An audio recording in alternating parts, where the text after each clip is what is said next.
Hey there. Welcome to another episode of Heart and Hustle, Visionary Healers, Movers, and Shakers.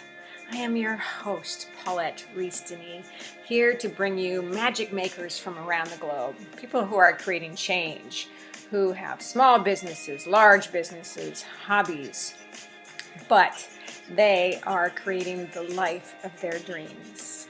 And that, my friends, is what living is all about. So let us know how you like this episode. Please subscribe, and we'll see you there. Thanks for joining. Hey friends, welcome to another episode of Heart and Hustle, Visionary Healers, Movers, and Shakers, because that's what we are and that's who you are. And I love bringing you inspirational, magical, creative women, entrepreneurs, some guys. Got some guys coming. It's awesome. And but I am Paulette Rees-Denis. I am your transformational lifestyle coach for creative women in mid-career, on the verge of what? And so today I get to bring you Brenda Florida is here. I'm so excited. Brenda and I have been kind of in the same mastermind group now for a while. And I'm so excited to share her with you. Brenda, welcome. Thank you, Paulette. I am so happy to be here and to be with your audience. So thank you for inviting me. Yeah, well, I love your energy. I love your colorfulness. I am colorful, even if I'm wearing navy blue today. Yeah, well, you got a little purple in the hair thing going on. I got the purple in the hair. But you know, I feel very akin to a lot of the work that we're doing. We're very similar in some ways, of course. And I would love you to tell our folks what you are doing, what you're up to. Yes, well, so I'm a certified life coach. Now, this is a very midlife sort of career for me. That would be midlife if assuming I'm going to live to be about 110. Which I used to say 100, but then I read this book about lifespan and how we don't have to age the way we've thought about aging. And now I've decided I'm going for 110. But anyway, love it. So I have been an entrepreneur really my whole life. My first business was a Domino's pizza franchise in my very early 20s with my, at the time, husband. And then from there, I went to real estate and spent 30 plus years there, and then transitioned into being a life coach. And so that's sort of the career trajectory. I like to say, in fact, I just wrote an article today for a magazine that I know how to fall down and get up. So there's been a lot of falling down in my life. We don't have anywhere near enough time to cover it all here. But as an entrepreneur, I think that part of what is really valuable and part of what I coach people with, part of it is this ability to recover, right? Recover from disappointment, recover from setback. Oh, I love that. Mm-hmm. And so about 3 years ago, maybe it's 3.5 now, but anyway, 2.5 or 3.5, my calendar in my head can't calculate it fast enough. Not that long ago, I was sitting in a parking lot in a beautiful beach. I was in La Jolla, for anybody who knows Southern California. To me, the most beautiful beach pretty much on the planet, right there. Anyway, in the parking lot where it's free to park, Googling homeless shelters for women. And not because I wanted to give them money or volunteer, but because I was afraid I would need to check in. So that was my probably biggest fall down. And it's just really important to me. I have a real passion for helping people. Facilitating is a word I like better than helping, into their own recoveries from setback, their own, if we want to use a broader word, it's really, to me, all healing.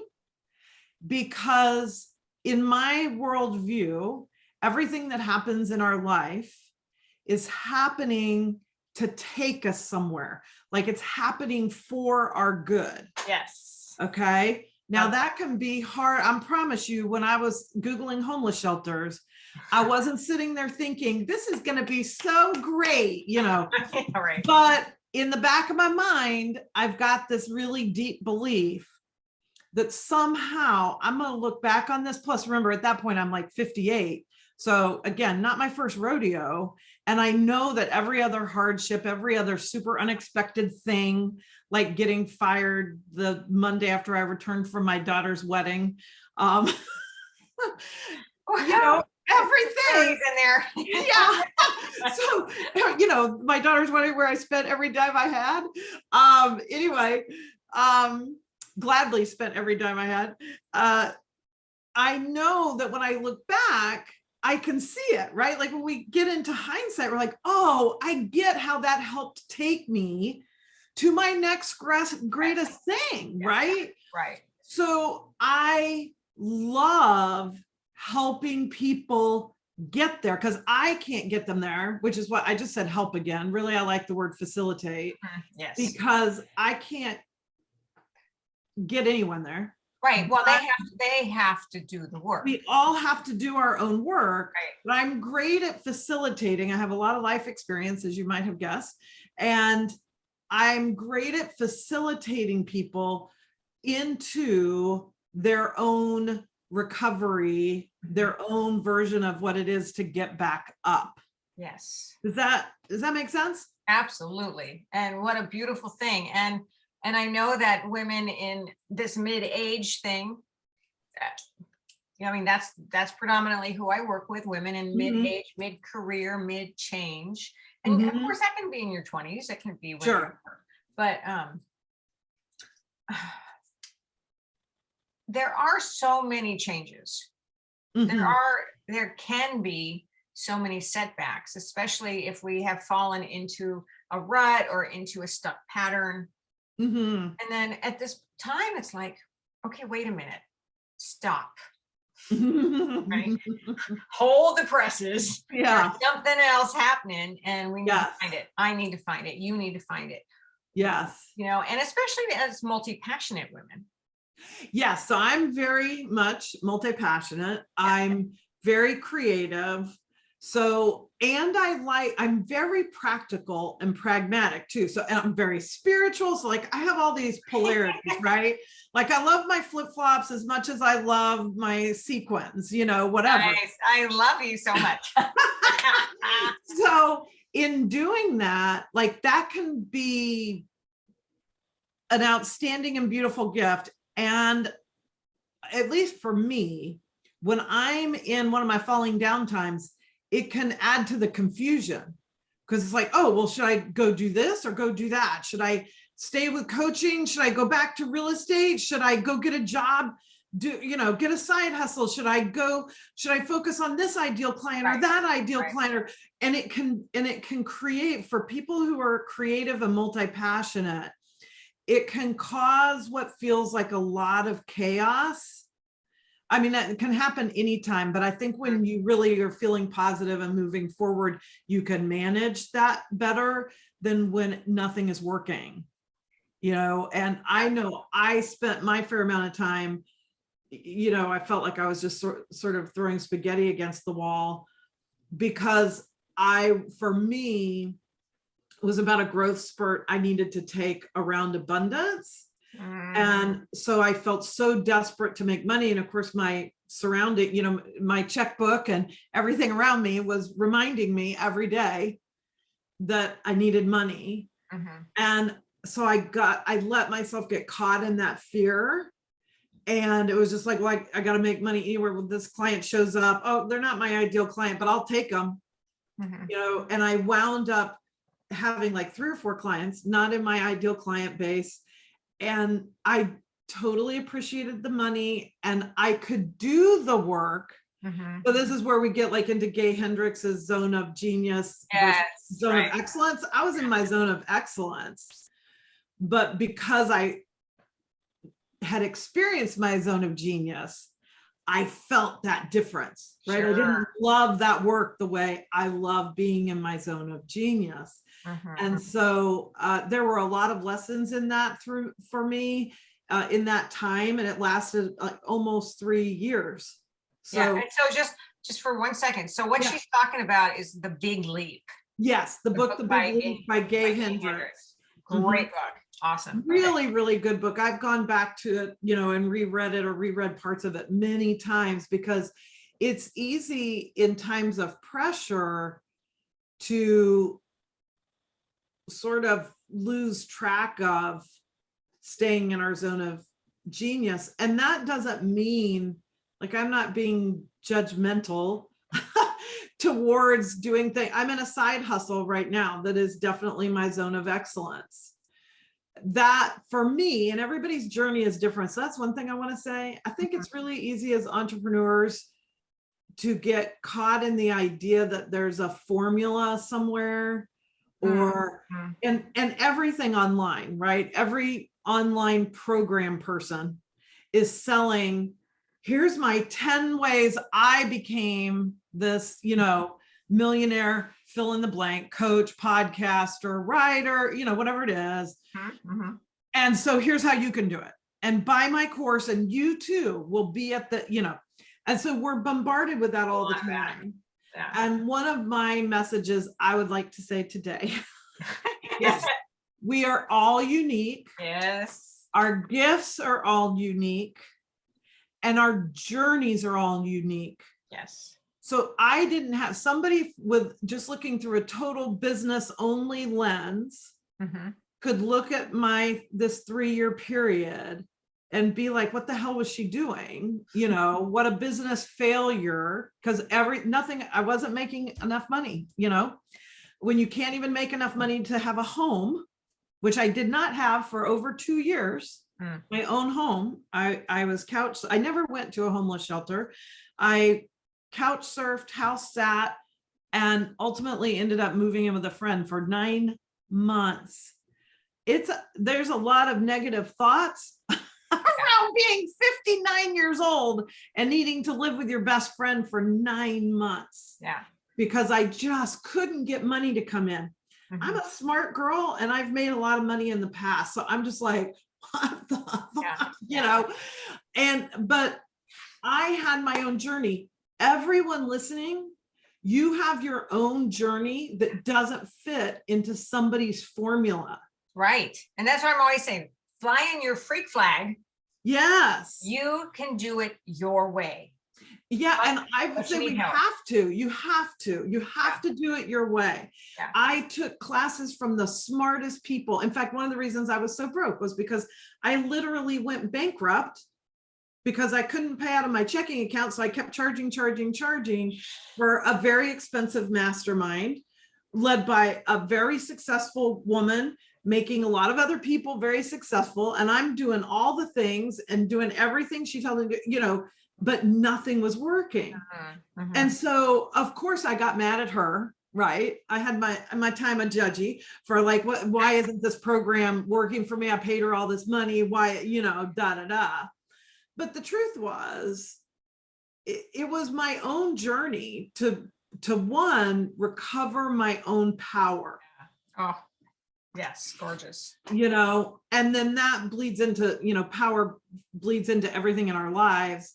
Had to do with abundance. It had to do with all kinds of things, but it's very easy to project our power for making money, for anything, but in this case, for making money on another person, whether it's the program that's going to help you make money, or the client that's bringing the money, or the job. I don't care if you have a regular, W-2 job. If in your own mind, your employer is why you have money, then they have the power. And sure, employers and clients are all conduits to bring money into our lives, right? Okay, the money needs a conduit. But when we're owning our power, which was so much of my journey, was how to bring my power back to me, then I know I have the power. And if the job goes, I'll go get another job or open my own business, or, and if the client goes, I'll go find another client, whatever. I have the power to bring that abundance to me. It's not the other person or the other, situation, circumstance, the husband, the, you know, all that we can think or feel like is why we have that. Mm-hmm. So all of that is a big power projection. And when we can bring all that power back to ourselves, one of my primary clients would be people who identify themselves as people pleasers, which is, you know, many of us, and most people know what that means. But if you don't, you know, it's that pattern, it's a habit of putting other people first to the point that you're suffering yourself. It's at the expense of yourself. So I love being generous. I love caring for others. I'm a very caretaking kind of person in a lot of ways. So that's beautiful. But when I do that at my own expense, when I shut my mouth because I don't want to rock the boat, piss off my husband, or, you know, whatever, fill in the blank, then I'm silencing myself at my own expense. And that's where the people pleasing habit comes in. And so, and of course, there's no power in that. We've given all of our power to others. So that's part of my passion, is to, another way to say it would be to bring people back into their own power. So good. And how many of you out there in Heart and Hustle land understand what she's talking about? I'm sure a lot of you have been in those shoes. Yes. And I hope you're not still in those shoes, but if you are, it's time to move on. Yes. And you can, no matter what you're certain, you know, you can, I don't care how broke you are, how desperate you feel, how, like, there's always a crack in the window that will lead to the door that will let you out. Oh my God, what a great saying. A crack in the window that will lead to the door that will lead you out. Did you hear that? There. Like a big bumper sticker. That's me, lots of words. That's really good. I gotta write that down. I'm writing it down. A crack in the door, in the window that leads to the door that will let you out. Yeah. I like that. I think I just said that for the first time. Well, that was brilliant. I need to make a thing and put it on Instagram, right? You do. You totally. I'm going to Canada after we're done. Maybe it's that leads to the door that will let you in. Ooh. Into your own guidance, into your own wisdom, into your own power. That's where all the good juicy stuff is. Well, and I think, and especially with women in mid-career, mid-age, I think it's easy to feel frustrated or let down or time to settle. Oh, totally. Because whether it's a thought about your age, or a thought about the things you've already done and they didn't work. I'm old, I can't do that, blah, blah, blah. Yeah, my time, like I remember around, this was actually right before I turned 50. It had to be because of where I was on my 50th birthday, but so 48-ish, let's say. I had a good job. I lived in a place I liked fine, not Southern California. I was back in Pennsylvania in those years. And where in Pennsylvania?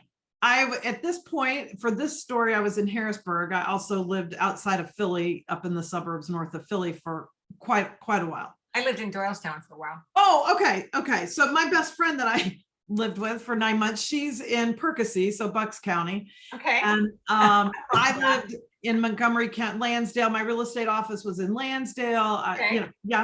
All the things. And then I went to Harrisburg twice actually to take real estate jobs. And when I was, like I said, around 48 or so, I had a great job. I got to do a lot of company travel. It was paid for. I'm happy. I'm not back to six figures, which is what I was when I owned my own real estate office. I was that or above, and country club membership and all those fun things. So I wasn't there, but I was comfortable. And, I was happy. I'd rebuilt, I had a good life. And I just thought, I'm almost 50. All these things I should be grateful. I am grateful for.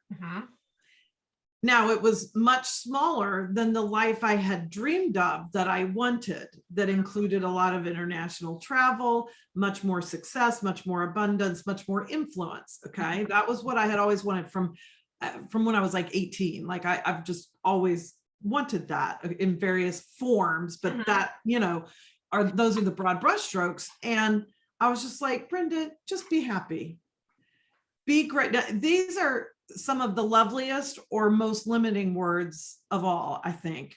Be grateful for what you have. I love that, except when the subtext to that is stop trying to go for more. Yeah.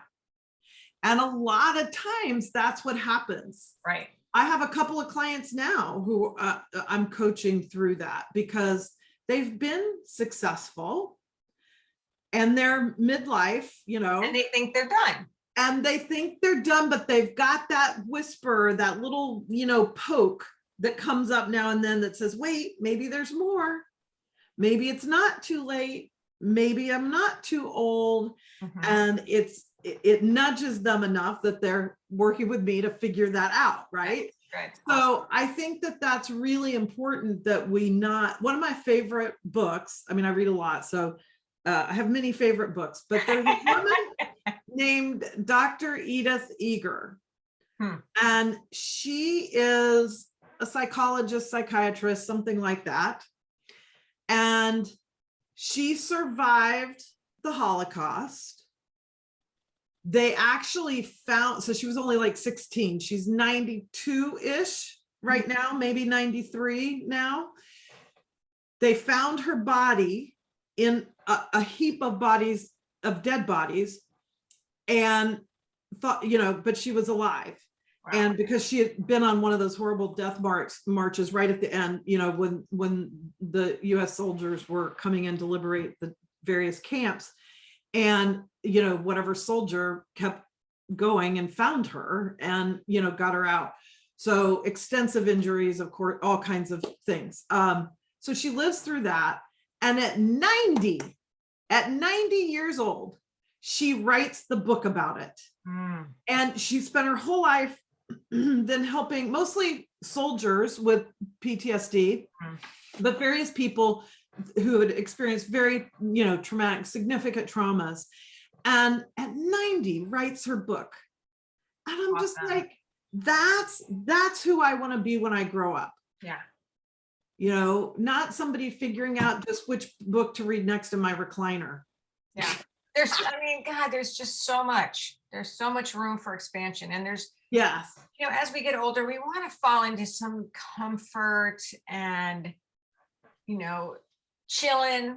We've worked so hard and we want to retire, quote unquote, whatever that means. There's still so much life to live. There's so much room for expansion. And that's what I work with my clients on all the time. I am enough. Yes. I am enough, but I'm not done. Yes. Yeah. Enough and done are two different things. The same way grateful and settling are two different things. Yeah. But on an emotional level, we often will use gratitude, if you're a person who buys it all into the gratitude practice, to excuse some place we're settling. And frankly, other people use it at us. I've been married twice and had one other significant relationship, and all three of these men in their own ways were always telling me to stop wanting more. Why couldn't I be content? Why couldn't, as if, again, the fact that I wanted more meant I wasn't content. To me, those are two totally different things. Right. I love my life and I want more, and that's okay. Right. And whatever, I'm 61 right now. And I want to say that when I'm 81. Yeah. I want my best year to always be ahead of me and not behind me. Today is the best day of my life right now. Yeah. Right. Yeah. Yeah. Awesome. Love it. Hey. So tell me what you do for yourself on kind of like a daily basis. What's your self-care regime? So even though I'm single and I've been single most of the last 20 years, I need a lot of time for solitude. I had kids living with me during some of those 20 years, but anyway, I have had no kids at home, lived alone for a lot of years now, but I still need a lot of time for solitude. And by that, I mean, not just home alone, but time that's just for me. So when I get up in the morning, now, because again, I don't have kids at home, and this is a luxury. I know for those who have children and people they're caring for, if you're taking care, a lot of us are having to care for our parents. I thankfully have a sister who takes care of my mom, but I take about 2 hours in the morning. That is just me time. I usually meditate. I journal. I'm a big journaler, so I journal. Yeah. I've usually got some kind of soft music on. Sometimes I'm just reading something that's entertaining to me, or, I love fashion. So I've got my fashion magazines and whatever, but it's time I protect for myself to nurture myself so that my day starts off. I got in a bad habit in the last couple months. I stopped about a month ago of like getting up and just checking my email, because a lot of people I work with are on the East Coast and I'm here on the West Coast, especially in my side hustle. So like I'm looking for, is there something I need to attend? It's a terrible way to start your day. Don't look at your email first thing in the morning. Like it just gets you right out of that sort of first thing coming out, from sleep to awake, that lucid sort of period, and just driving your brain right into tasks. Yeah, it's a time of reverence.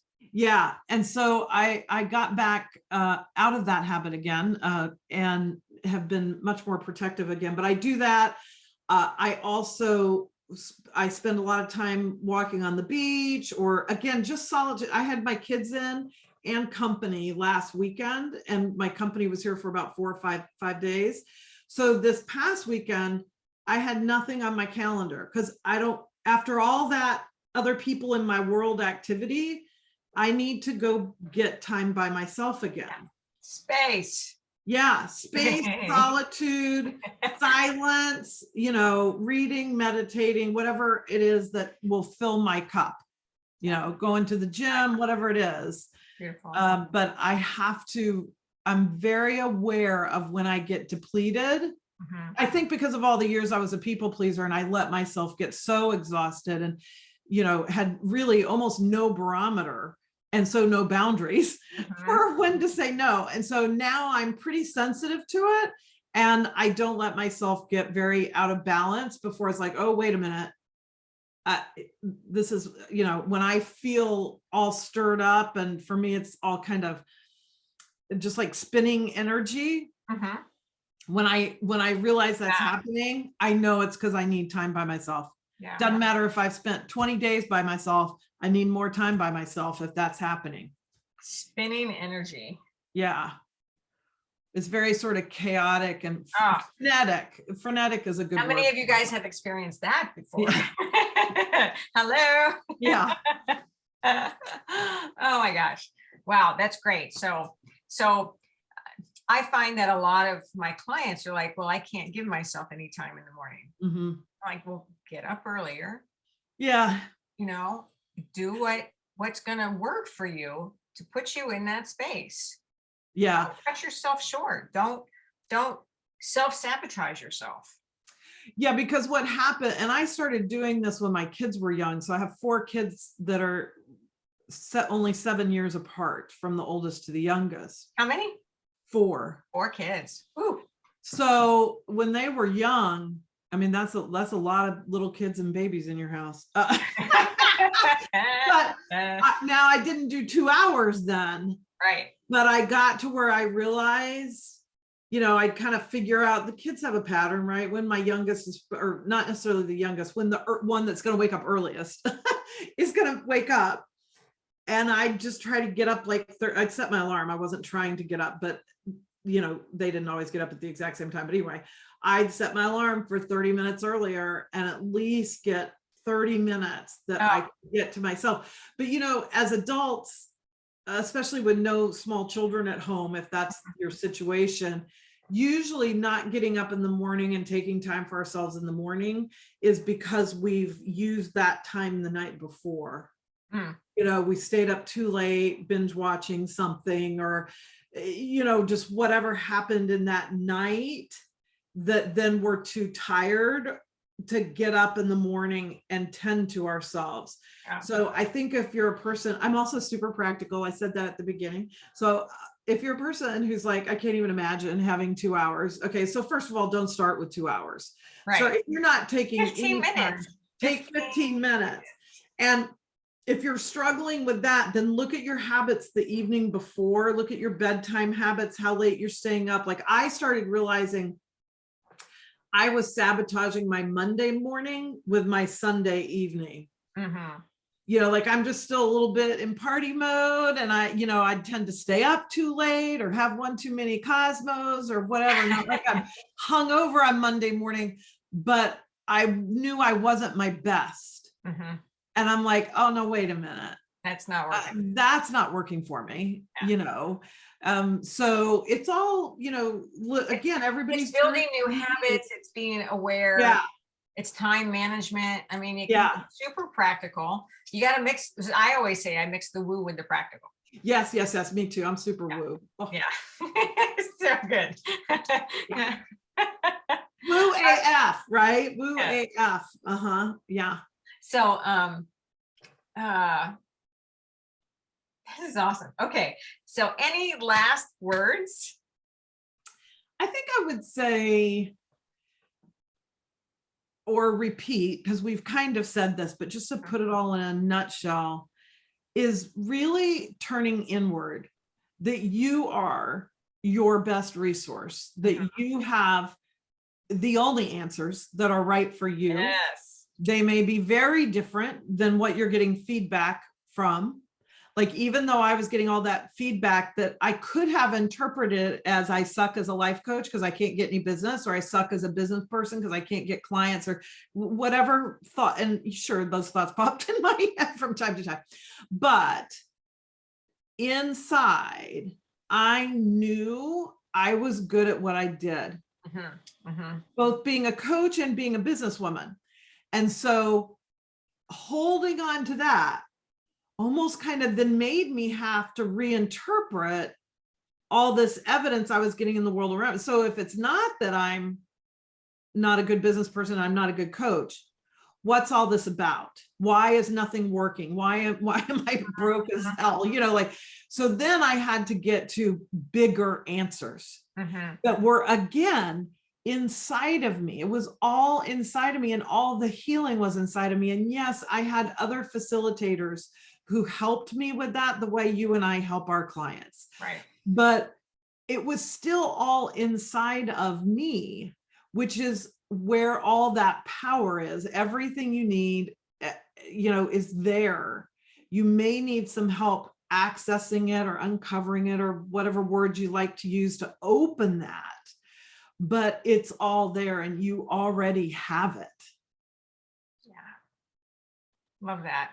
I love that. And that's, honoring ourselves and listening in deep and taking that time, the quiet time to connect and ask ourselves what we truly want, what we really want. Yes. Or what's next? Yes. What's next? Yes. I love the question, because I really learned the power of bad questions and good questions during that time. And I pretty much learned any question that starts with why is a bad question, because it just leads me to like some downward spiral. Why isn't this working? Why don't I have clients? Why is this lasting so long? Why don't I, blah, blah. It's like, why do babies die? There's just no good answer to that question. But here's the question I love. What is seeking to emerge? Because that's going to take me to something powerful. There's no judgment in the question, what is seeking to emerge? Whereas most why questions will lead you straight into a judgment. Now that's really interesting, because I love the question why. But I move it forward. I don't move it back. Yeah. And it's like, why do you want to do that? You know, Yes. you need to know why you want Yes. that thing. So that's different. That's That's not a different, yes, you're so right. It's semantics, but it's important.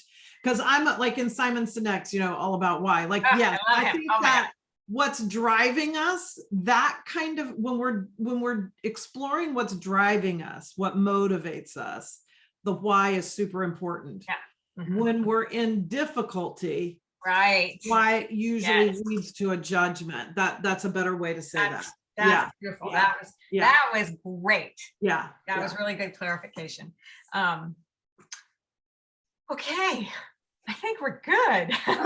No. that was some pretty hot, So wonderful, juicy goodness. yeah. And, Brenda, thank you for sharing that with all of us and sharing your time. And we didn't even get into your method, The solve it method.